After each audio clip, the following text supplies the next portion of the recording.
Welcome to Live Daf, your online Daf Yomi Shir. Shalom Aleichem, welcome back to today's Daf Yomi, which is YOMA Daf Pei Daled. Pei Daled is actually Daf in the reverse. It's the Daf that keeps us going. We begin on Pei Gimel on base at the two dots, which are 3 lines from the bottom of the Yomit. The Mishnah spoke about Misha Neshachai Kelev Shoita, one who was bitten by a deranged dog. What exactly is this Kelev Shoita, and how does it come about? Tani Rabbanon Chamisha Dvarim Nemru BeKelev Shoita. There were actually 5 telltale signs provided in order to identify a Kelev Shoita. Number 1, Piv Pasuach, his mouth hangs wide open. Virir Noitiv, his saliva is dripping. Be'oznav Sruchais, his ears are hanging down. Uznavai bunachas loy bein yar choisav, as the Bachas goes. And his tail tends to hang down between his legs. Umahalach b'tzidei drocham, and he walks on the sides of the road. Yesh oimrim af noiveach vein koil nishma. Another sign is when he barks, you don't hear him. Mimai havi. How does this come about? How do you get a Kelev Shoita? Says the Gemara, it's actually some sort of evil spirit which takes a hold of him. Rav Amar, Noshim Kashfaniyos Misachos Boy. It's as a result of these women who are sorcerers who play around with him. They use him as their guinea pig. So the kishuf affects the dog. Shmuel Omar, this is another pshat, Ruach Ra'ah Shoyre Olav, is some sort of evil spirit, a shade which grips this dog. So now he's saturated with shadim, ruchas ra'os, kishuf, and it can be very damaging if he should engage with a person and bite him. My benai, is there any difference between Rav, who tells us it comes as a result of kishuf, and Shmuel, who attributes it to ruach ra? Is there any practical nafkamina? Ike benai, there actually is a practical nafkamina how to kill him. Lemiktele b'davar nizrak. If you want to kill a dog, can you do it manually? Or do you have to kill him b'davar nizrak? Throw something at him from afar. Says Rashi on top. According to Shmuel, we have a ruach ra here. You shouldn't get close to him. Keep far away. Lo yikrav etzle lo harga b'yadayim. Shouldn't get close to him. Elazurk b'chetz sakin v'harga. Rather, shoot an arrow or a knife, kill him from afar. Apparently, according to Rav, there's no such concern. You can actually approach the dog and be harged from up close. Tanakh said this Shmuel, or right to Shmuel, kishahargin oisay. When one kills this dog, ein hargin oisay el b'davar nizrak. Meant to do it from afar by throwing. Continues the Gemara. The chayev bei. If a person brushes against this dog, mistaken, he's placed in sakana.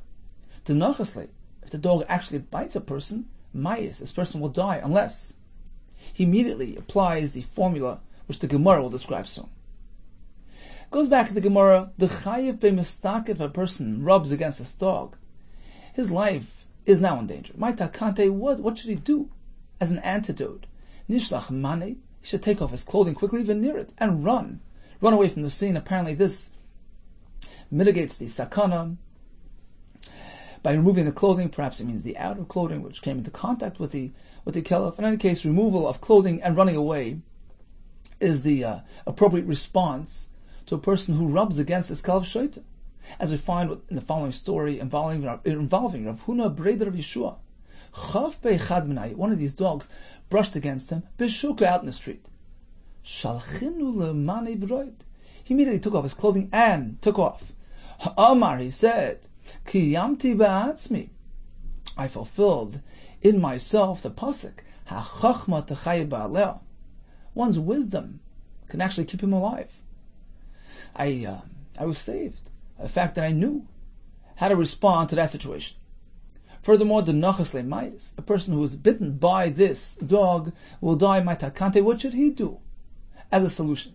Amar Abaye, nesi mashcha, should bring the hide, the skin, the appa. The appa is a tzavua, elsewhere considered a bardala, some sort of small creature. So you should bring the skin of this animal, dichra, of a male appa, v'nichtav, and write on it the following sort of chant.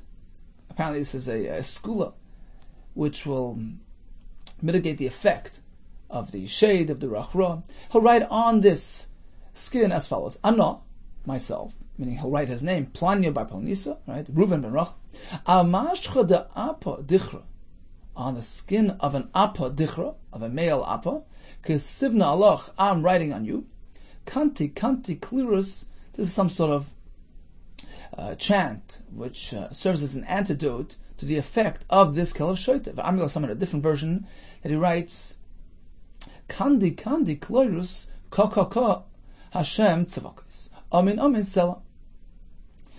And then v'nishlachinu lemani, he should remove his clothing v'likberinu be'kivri, and bury them in a beis hakvaris ad treisei achishata for the next 12 months. At the end of which v'nafkinu, let him remove it.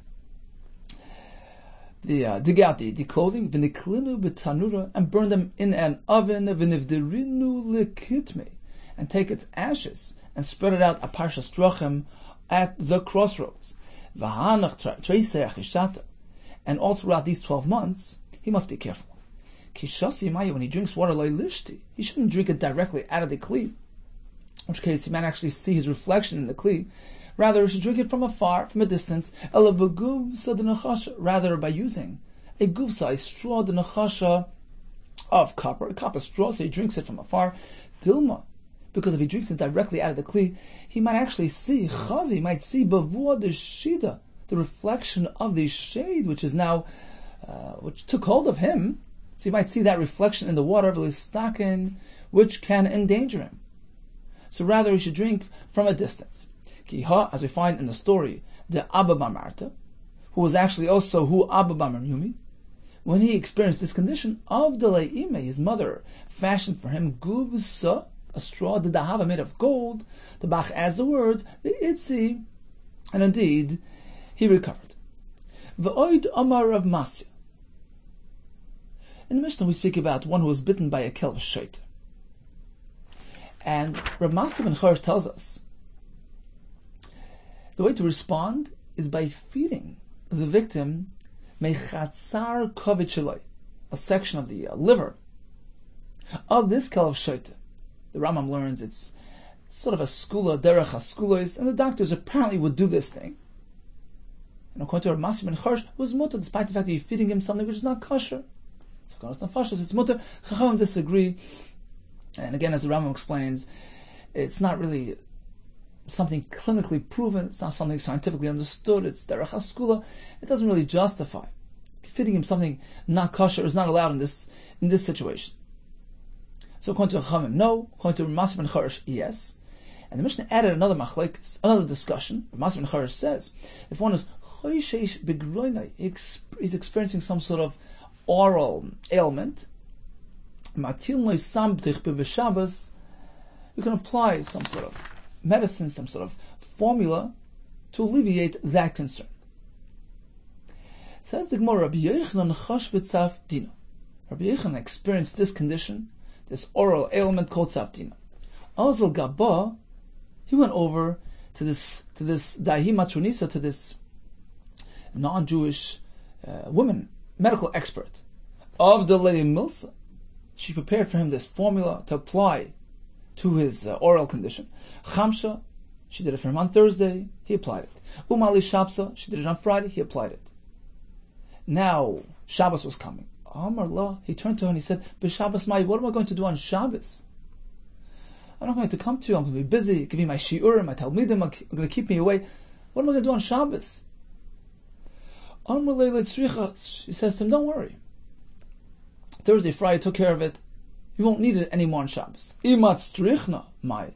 He responds, well, if I do need it, what am I going to do then?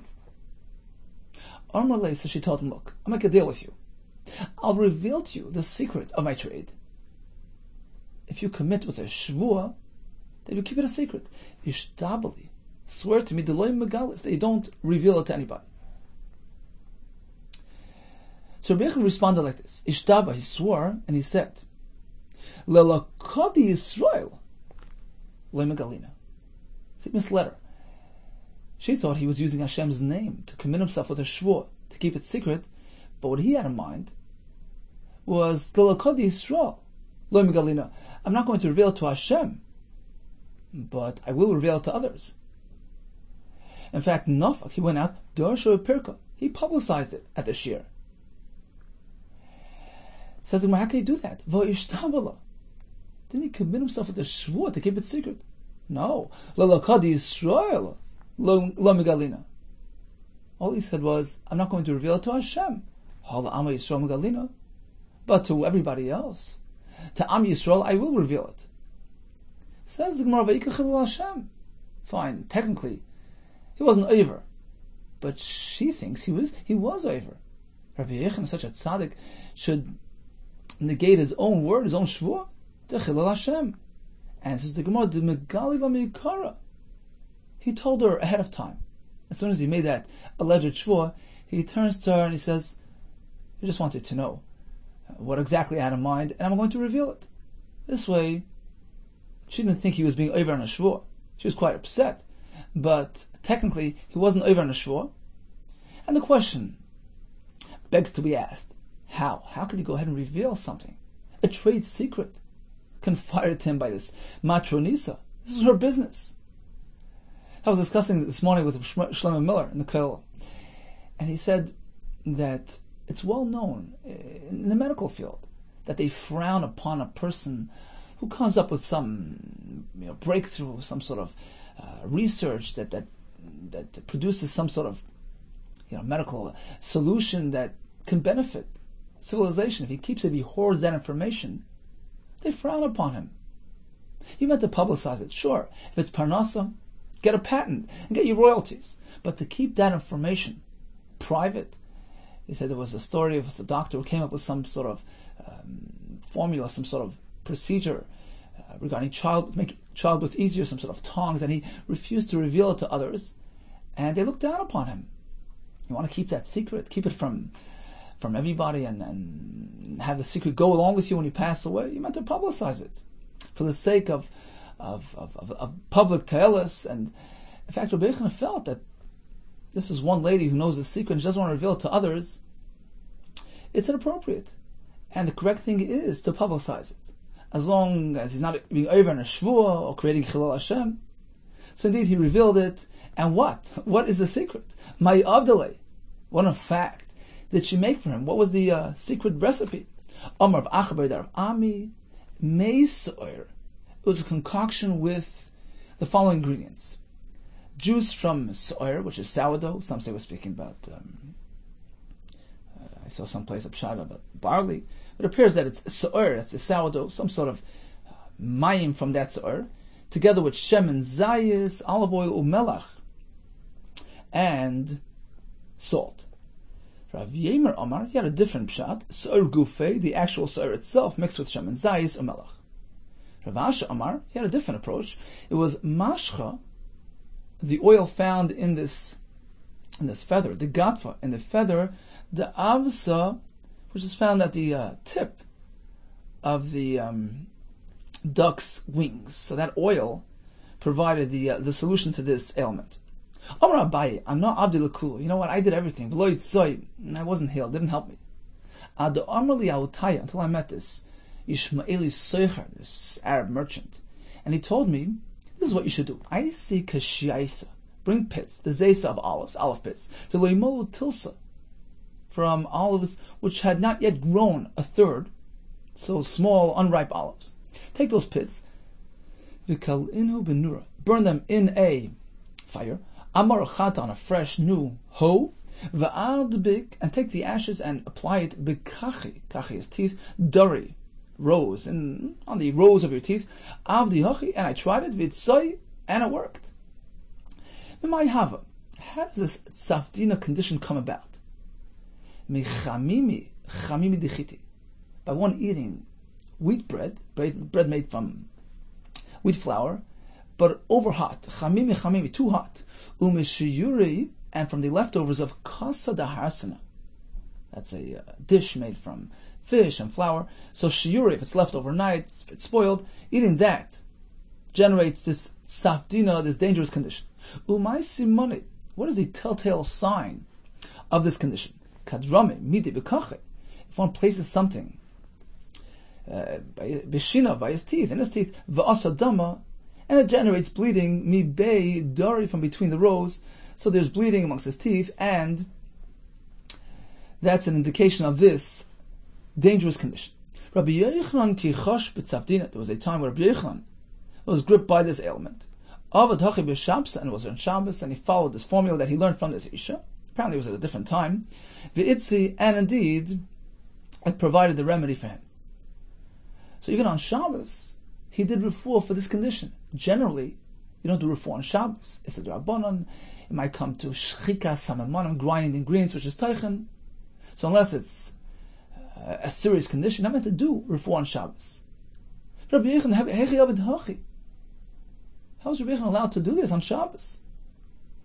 Omar of Nachman Bar Yitzchak, shani tzabdina. Tzabdina is a real serious condition. It's different than just a regular ailment. Hoilu masla peh. Since, although it just begins in the mouth, so perhaps it seems like it's not such a serious thing, but then it progresses. If it's left untended, it could just keep on going and ends up inside the person, so you have to nip it at the bud. It's already considered a serious condition which allows and justifies refuah to be done for it on Shabbos. And what type of refuah? This type of sam, this type of medicine applied to that area. So he challenged Rabbi Yochanan on this account. He says, evidently you hold that sam provides a remedy for this choshish begroine condition, right? That's why you allowed yourself to do it on Shabbos. Keman, according to whose shita did you do that? Kro Masya ben Charash? The Amar choshish bepiv matil loy sam b'Shabbos? We had a discussion about this in the Mishnah. It appears it is Reb Masya ben Charash's opinion to allow sam to be applied in this situation even on Shabbos, because he holds that it's a proper, effective refuah. But it would appear that the Chachamim don't hold as such. They hold that this is not really an effective refuah and doesn't justify Chilul Shabbos. So you're following a Das Yachid? Later, Rabbi Yochanan responds, Shani Omer, because I maintain Bezu v'loi ba'acheres. Chachamim agree in this case that it's considered a proper refuah. They disagree regarding the other alleged refuah of the Kelev Shoita with the Chatzar Kavod Shelo being fed to its victim. They don't hold of that. That doesn't justify. You can't give him something non-kosher to apply that sort of sculious remedy. But sam to one's mouth when experiencing this type of condition of tzavdina, of course, it's a proper remedy. It's effective. It justifies. It can be done on Shabbos. So Bazu, in this they agree. V'loi ba'acheres. It's the other one that they were chaylik on Rav Masya ben Charash. Leibim Sayeli. Perhaps we can prove this from our brisa. What are we proving? That sam b'teich piv is considered a proper and effective refuah according to all shittas, and it's mutar on Shabbos. See, the point here is, not only is vaday pekuach nefesh deicha Shabbos, we're going to learn over and over that even safek pekuach nefesh is deicha Shabbos. But it only allows a proper remedy to be done. If it's something which is questionable to begin with, its efficacy is in doubt, in question, then that wouldn't be allowed according to the Rabbanan. You can't just do anything. It has to be something which can produce results. Otherwise, it's just being Mechal Shabbos for no reason. Rabbi Yochanan maintains sam b'teich piv is effective and is allowed. Perhaps we can prove this point from our brisa, which says as follows: one who was gripped by this Yurokin condition, some call it askara, where his face yellows, a dangerous condition. We're allowed to feed him the basar of a chamor, which apparently was some sort of a skula, an antidote to his condition. Once again, bitten by the kelv shoita, machil oisai mechatzar kaved shaloi. They feed him part of the liver of his attacker. One who's experiencing this oral ailment that we discussed, tzavdina, matil loisam b'Shabbos, we can apply this sam even on Shabbos. Divrei Rabbi Masya ben Charash, who maintains These are considered effective remedies which justify eating non-kosher meat, as in the first case, eating the chatzer kavid of the kelev, as in the second case, and doing refuah on Shabbos, as in the third case.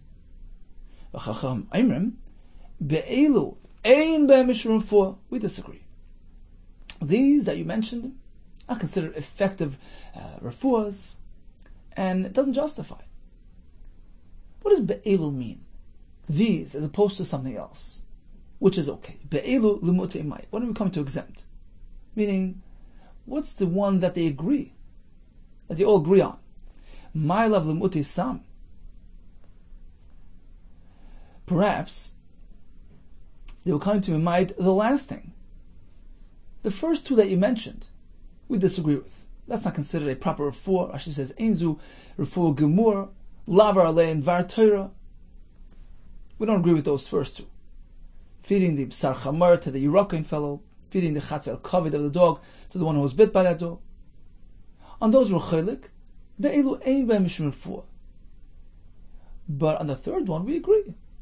My love l'mutei sam. Apparently, we're coming to Mimai, the third case. They agree that sam is considered a proper, effective refuah for this condition. And this is the right Rabbi Yehuda.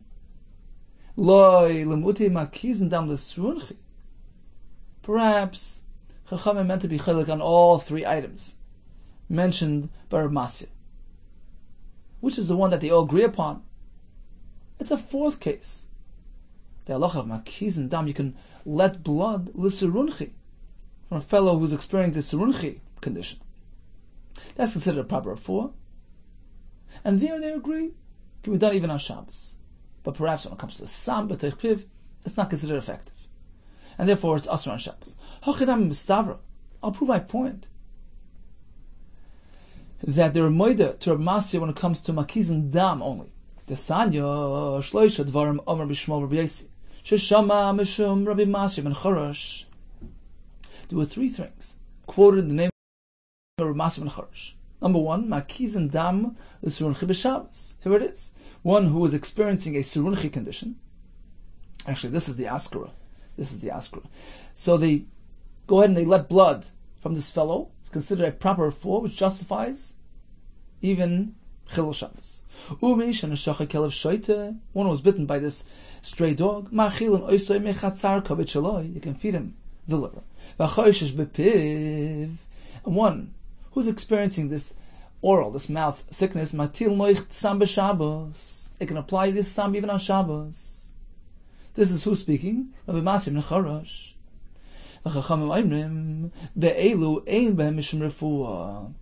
These do not constitute proper refuahs and don't justify. When they said be'elu, apparently they were coming to be might something. Be'elu l'm'utei mai. What are they being might? Meaning, which is the condition that they agree? That there's no machlekes. Ma'ila v'atarti basraisa. It would seem that when Chacham respond, they say, these we disagree with. It's the last two. He mentioned three things, right? Hakazas dam l'surunchi, Mishan Neshachai kelev shoite, and matil loy psam b'piv b'Shabbos. Let's assume that the opposing Shita, Chachamim, when they respond, they say, be'elu, these are not considered proper refuahs. They're referring to the last two. The last two that you mentioned, we disagree with. Ulamoti dereisha, as opposed to the first one, the one that you mentioned first, the akazas dam l'surunchi, that's a proper refuah, that you can do on Shabbos. So it's a raya that the one and only item on which there's no machlekes is akazas dam, but the sam otech piv is machlekes. So it's a kasha Rabbi Yehuda. Says the loy. Wrong. Atarti dereisha kamais. Chacham say these are not considered refuah. It's a reference to the first two items on that list.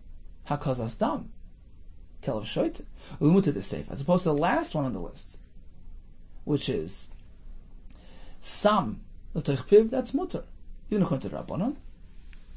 So really, Rabbi Yehuda was right on. Rabbanon agreed that it's considered proper refuah. So basically, we're trying to prove disprove Rabbi Yechon. It's the dam l'serulchi, it's the akaza, that they're moida, but not the sam l'teich piv. We attempted to bring a raya from the Bryce here, and now we disproved that proof, which came to disprove Rabbi Yechon. Bottom line is, we don't really have a clarity. Which is the case that the Chachamim are moida to Rav Masya ben Chorosh. Is it this? Is it that? Now we'll have a raya. Toshma, the Tani Rabbi Bar Shmuel. Listen to this Bryce.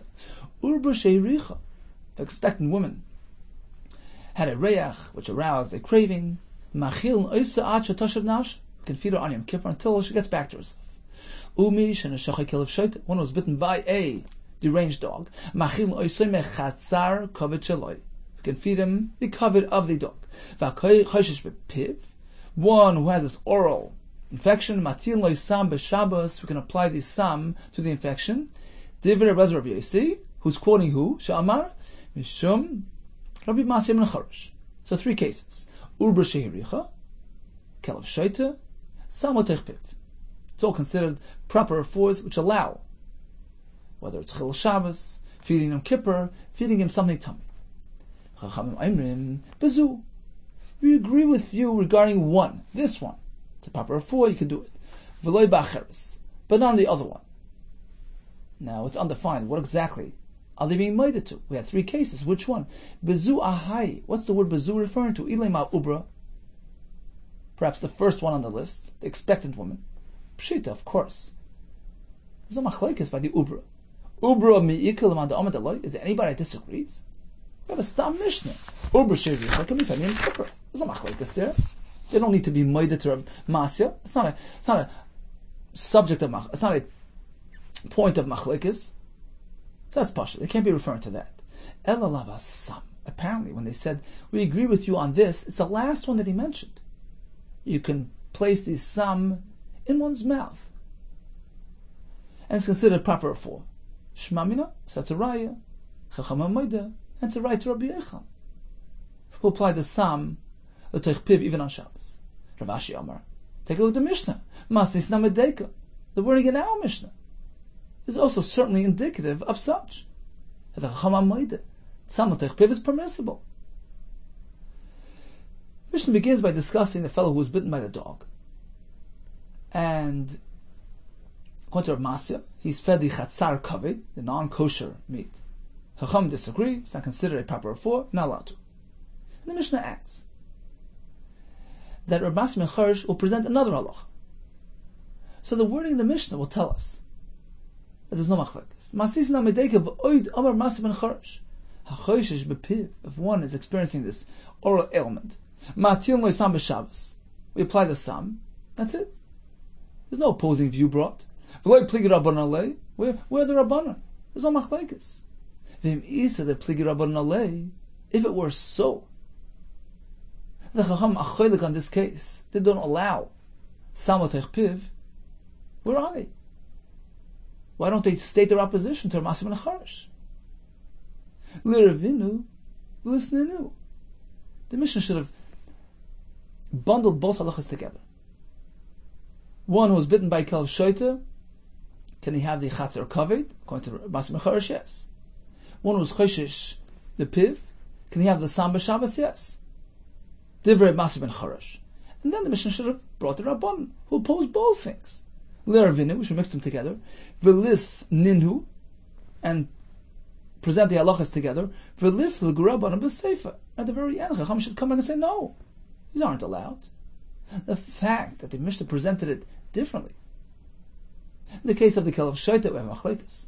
In the case of Matil Samotech Piv, we have no machlekes. Shma, isn't this the biggest raya? That everybody's moida, it is mutter. So in conclusion, we have 4 cases. And in all 4 cases, Rav Masya ben Chorosh maintains it justifies Chilul Shabbos, it justifies feeding him davar tamei, etc. Only regarding Samotech Piv, do the Chacham agree it's considered a proper afur, and in fact Rabbi Yechon did it on Shabbos as well. And the Mishnah says you can apply this Sam. Why? Because he's experiencing a difficult, a critical, a serious situation, serious ailment. As we said, the oral infection can spread and can bring about sakana. And the Mishnah adds one more thing. Now, why the redundancy? Why does the Mishnah have to add once you say Sam is allowed because he is in a Safek Nefashis condition, stop right there. Why add? Well, every Safek Nefashis is Dechas HaShabbos. It's pretty clear. We've already said that. Apparently there's another Chiddush here. Amar Yehuda Marav. Lo Safek Shabbos Zubu Vadam. Not only can you do these things to address a possible life-threatening situation which may occur on this very Shabbos. He might die this Shabbos if he's not tended to properly. That's Pasha that you could do. Ela afilu Safek Shabbos acheres. The reason why the Mishnah adds the second clause, coming to address a different situation. Even if by refraining from tending to his condition, it might create a suffix, a possible pikuach nefesh for next Shabbos. So perhaps you would say, well, let's leave it alone. It doesn't justify to be mechal today's Shabbos for a possible pikuach nefesh next week. To be mechal two Shabbos, it doesn't justify. That's what the Mishnah says. Yeah, any type of suffix nefashis, whether it might result in a tragedy this week or even next week, you can go ahead and mechal Shabbos already this week. Hechidami, give me an example. You went to the doctor. He gave him an 8-day prescription. The first day being Shabbos. Perhaps we can say, well, wait till Matzah Shabbos. A little bit, not gonna harm him. In order to avoid being mechal 2 Shabbos this week and next. Kamash Malan. That's what the Mishnah adds. V'chol safek nefashos dechal Shabbos. Any type of safek nefashos, even if it's not imminent, it might happen next week if we neglect his situation now. That justifies Chol Shabbos already now. It seems that there would be a svara. You see, we're not speaking about if his life is certainly in danger. In that case, even if the danger would occur next week, it doesn't matter. You can Chol Shabbos this week for next week. The point is that it's only a suffix. It's a doubt. So perhaps the svara would be, if the safek nefashis is imminent, if it applies to the current Shabbos, he might die today, then you can mechal Shabbos even on a safek, because it's sort of Shabbos serving itself. But if it's only on account of a safek that may happen next week, next Shabbos, then perhaps you can be mechal this Shabbos. It's like a vaday. You can be mechal this Shabbos on account of a suffix for next Shabbos. That will be a havamin. Maskana is no. It's irrelevant. In either case, you mechal Shabbos. Tamnam yihachi. We have a right from a brayse. Mechamen chamen l'chayla b'Shabbos. You can heat up water for an ill person on Shabbos. Bein lashkoise, whether to feed him. Bein lavroise, whether to rinse him, to strengthen him. V'lo Shabbos u'b'vad amru. And not only if the concern is imminent, elo l'Shabbos acheres, even if it's for the future, if it's coming to protect him for the future. Rather, we don't say namtin loy shamayavim. Procrastinate a bit. He might get stronger. He won't need the Chilul Shabbos today. Perhaps his situation will improve. No, we heat it immediately. Any type of safek koach nefesh is derech Shabbos, and here comes the punchline. Not only if it's an imminent safek.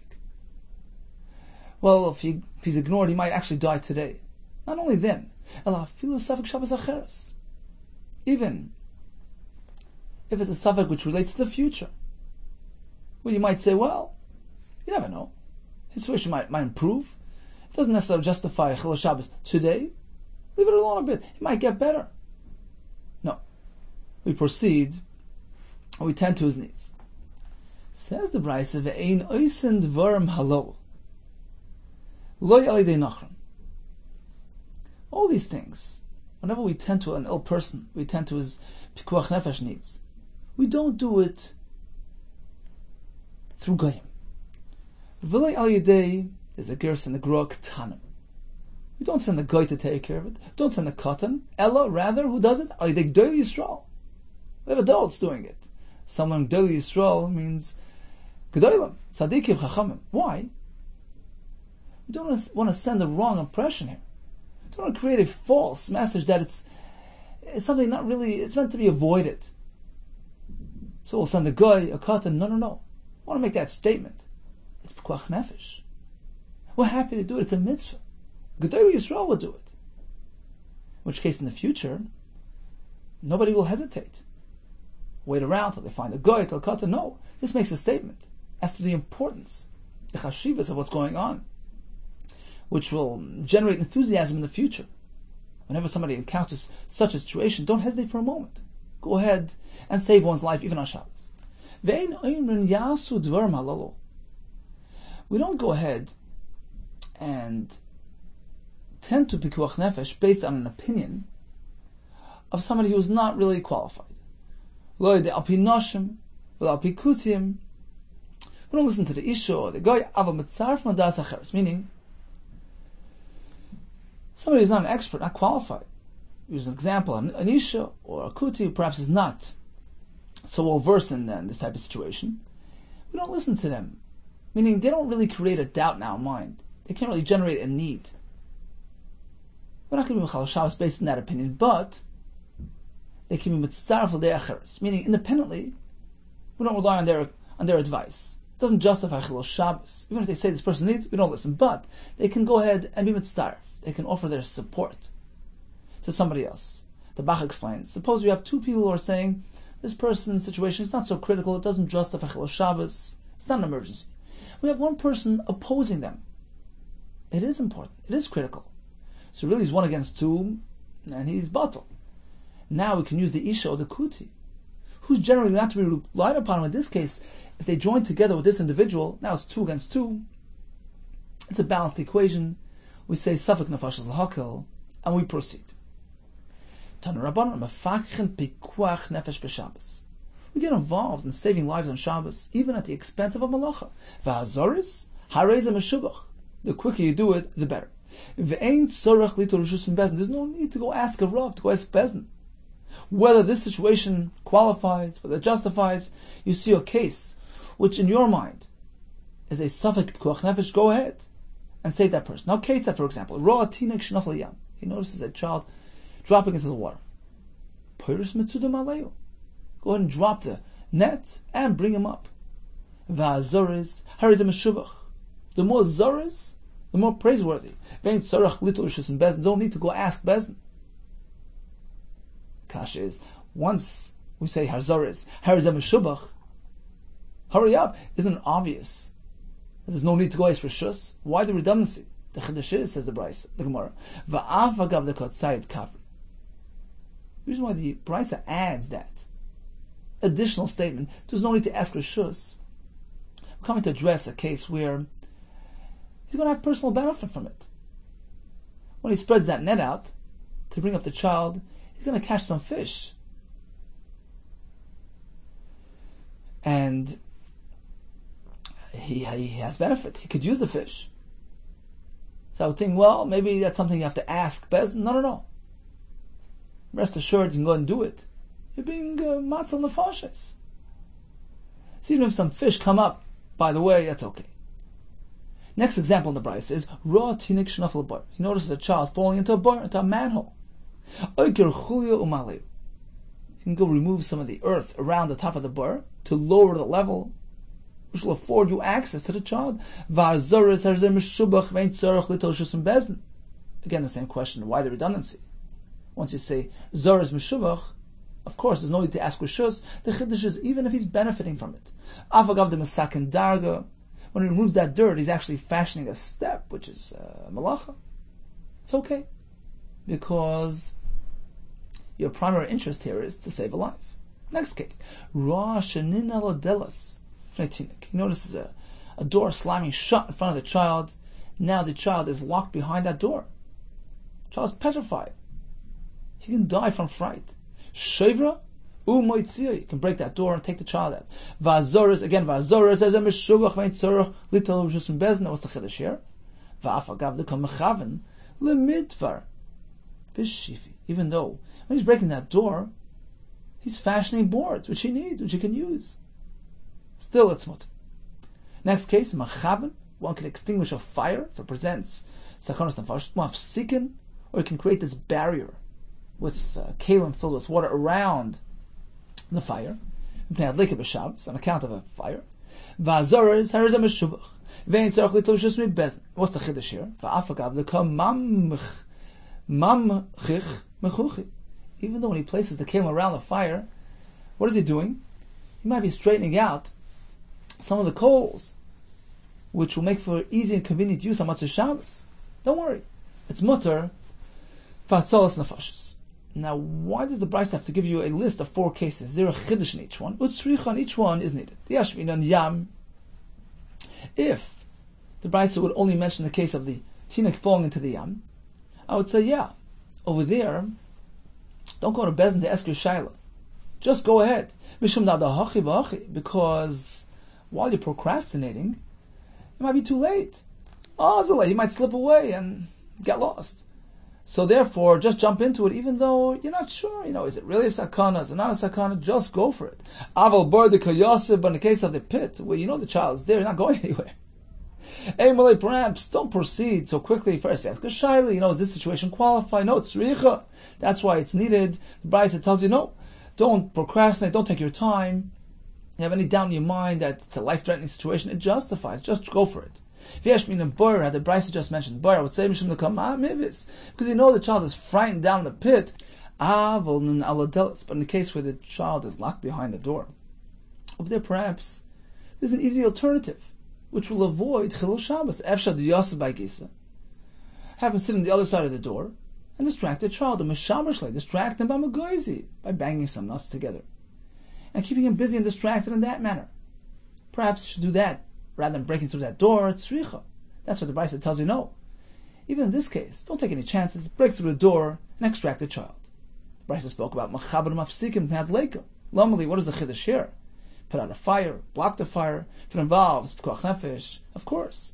The chiddush is adafilu lechatzer acheres. Even though we're speaking where there's no danger inherent in this chatzer, everybody can get away in time. The problem is in the chutzner next door. We have some chaylim, some ktanim, who perhaps will not be able to get out in time. Tells us the Brisa to go ahead and put out the fire to avoid pikuach nefesh.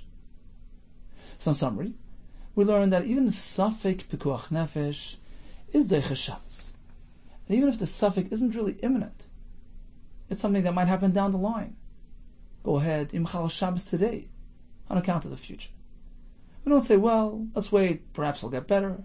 No. Tend to it immediately to avoid any worsening of a situation. Who does pikuach nefesh on Shabbos? We don't wait for goyim. We don't have ketanim. Al yidei g'dei Yisrael, which is a demonstration of the true chavivus of a nefesh of yitu Hashem. We learned that hazor is ha'areza meshubach. The Brisa listed 4 cases of possible pikuach nefesh, and the Brisa added, there's no need to go to Bezdin to ask your shaila. What type of shaila can potentially apply to these cases? So let's go down the line.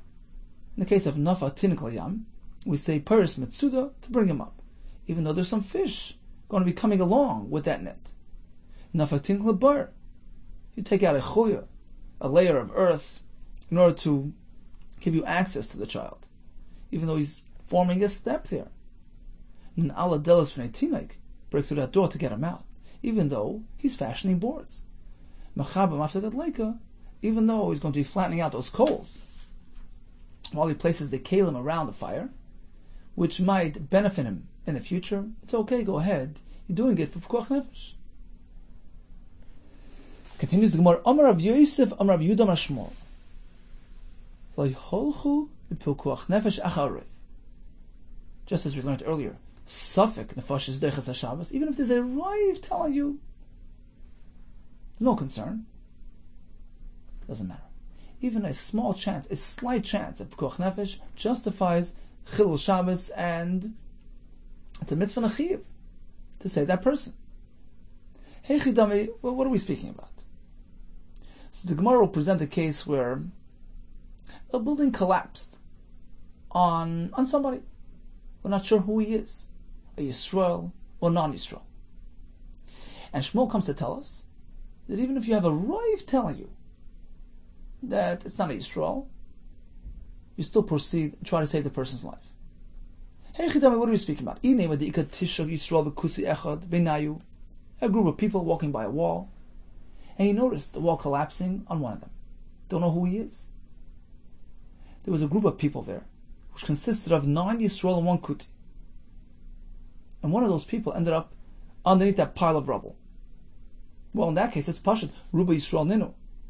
You have a roiv in favor of the Yisrael, of course. You meant to dig out that pile. Apparently we're speaking that it was 5 and 5. 5 Yisraelim and 5 Kut. Here again, it's Safek Nefesh Lahakal. It's an equal equation. Of course you have to proceed. Apparently we're speaking that the group consisted of 9 Kutim and 1 Yisrael. And Shmuel will tell us, even though you have the overwhelming majority in favor of the Kutim, you still do Pikuach Nefesh. Says, well, it's also Pashut. Hanami Pshita. Why? The Havali Kavua. Because we're speaking that this happened in their place of residence, in which case they're set there, they're established there. This is their Makkah. And we know that when something is Kavua in its Makkah, it's treated like 50%. The classic case is where you have a piece of meat bought from a store which could have been a kosher store, could have been a store selling non-kosher meat. You're not sure, but you bought it from a store, the Mokim Akvis, the establishment itself. Halach is, even though Roiv stores are kosher, you can't follow the Roiv. Because each store is an individual entity. And since the suffix is related to the actual entity, I know I walked into a store, I don't know which one. So the one non-kosher store creates a 50-50 equation, a 50-50 chance. He cannot be incorporated with the rest of the stores as part of the same equation, in which case you say, Roiv is fine. Because each one is an independent entity, dealt with separately. So it's like a Safek HaShakel. I don't know if it was the kosher store or the non-kosher store. There's no concept of Roiv when it's Kvius, when it's Kavur, when it's established, when it's set in its place. You have a group of people living in a Chatzar. So even though we had 9 Kutim and only 1 Yisrael, since it's his Makim Kvius, he doesn't relate to the rest of the group. He's not Batal B'Roiv. He's viewed separately. And it's a simple shaila of Yirur Goy. 50-50. So of course, you have to go ahead and dig out that pile of rubble. Apparently we're speaking the Parish L'Chatzar Acheres. What happened was that this group was no longer in their original Chatzar, in their place of residence. They left their Chatzar and went over to another Chatzar, where they are no longer treated as set in their place. This is not their Mokim Dira, this is not their place of residence. So now it's just a question of Roiv or Miut. 10 people, 9 of which are Kutim, 1 is a Yisrael. One of them ended up under that pile of rubble. Perhaps I would say, let's apply the general rule called the parish. When something gets separated from a bunch, we assume Miruga parish.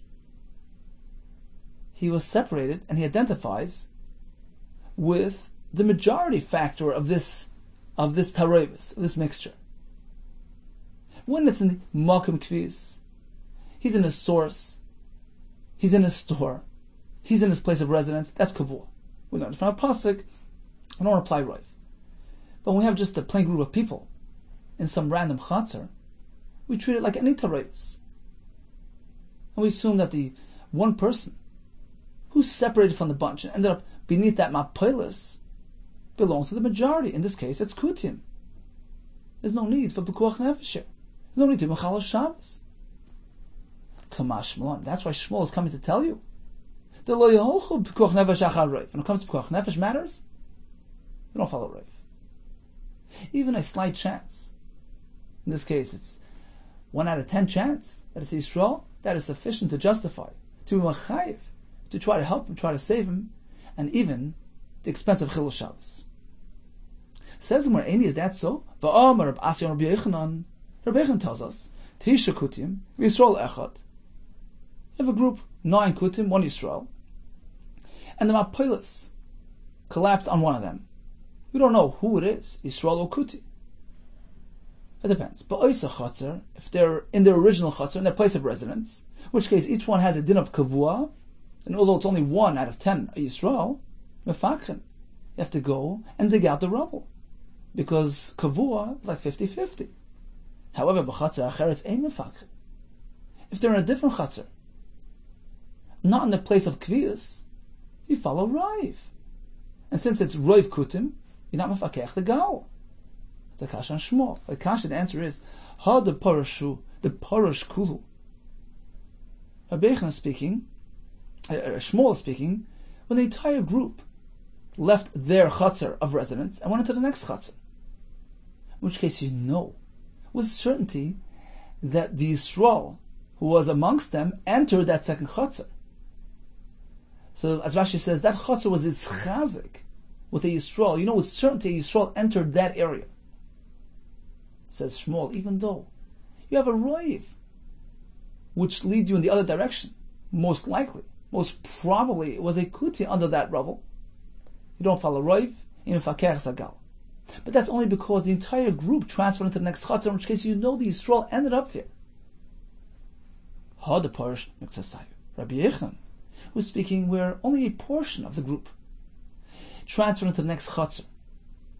So you have the original group, the original chatzar, where they live, 9 kutim 1 Yisrael, and only some of them, a couple of them, went over to the next chatzar. We don't even know if the Yisrael transferred to the next chatzar.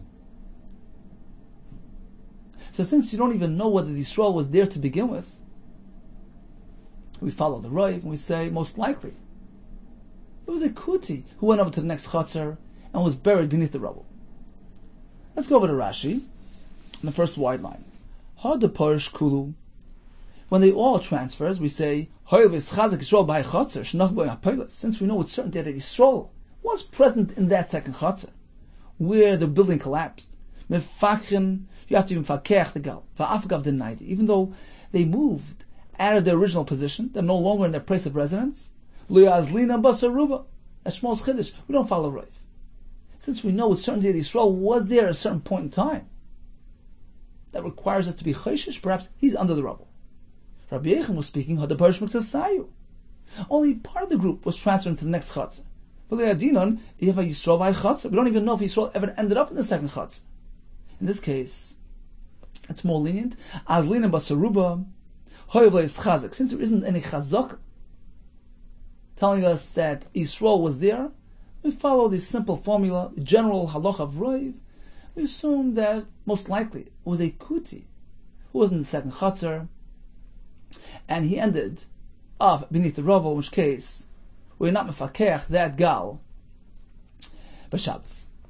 So in conclusion, the halacha is if nafel olav mapolos, if a building collapsed on a person mefakchen, we go and dig him out even on Shabbos. Well, it depends. The 9 Yisraelim and 1 kuti in that group, from which one separated and ended up beneath that rubble, of course, mefakech zagal. It's mostly Yisrael. If it's 5 and 5, there as well. Safek nefashos lahakal. There are 9 kutim and 1 Yisrael, and one of those ended up beneath the gal, beneath the mapolos. That depends. If it happened in the original chatzar in the place of residence, 1 Yisrael is enough to be machayiv because he's kavua. It's like a 50-50 chance. If it's b'chatzar acheres, not in the place of residence, then it depends. If the entire group transferred into the second chatzar, in which case we know with certainty a Yisrael was present at some point in the second chatzar, we have to even fakech esakal, even though he's only 1 out of 10. If it's only pershim sasam, part of him went to the next chatzar, in which case you don't know that Yisrael ever ended up there. In that case we follow the roiv, and since in this case it's roiv kutim, we are not mfakech esakal. Okay, let's make a brief chazara. We learned about the kelev shota, can come about either through kishuf or rachra. If it's rachra, kill him only from afar. We learned about the antidote, the remedy, for a person who brushed against that dog or was bitten by that dog. We learned that if a person is choishish bepiv, experiencing this tzafidna condition, it's a true sakana. It can develop into a life-threatening situation. Rabbi Yehuda applied a sam for this condition even on Shabbos, because he held that the Rabbanan Amoidet Rab Masir ben Chorsh, this indeed is considered an effective remedy, and is allowed even on Shabbos. We learned about Pikuach Nefesh, which is Deicha Shabbos, even Safek Pikuach Nefesh Deicha Shabbos, meant to be done by Gdolim Bizrizis. Don't go ask a Shaila, just hurry up. And Shmuel tells us, we don't even follow Roiv, even if it's a small chance. We're Mechal Shabbos for Pikuach Nefesh. Kol Tov to you and Atzlacha Rabbah.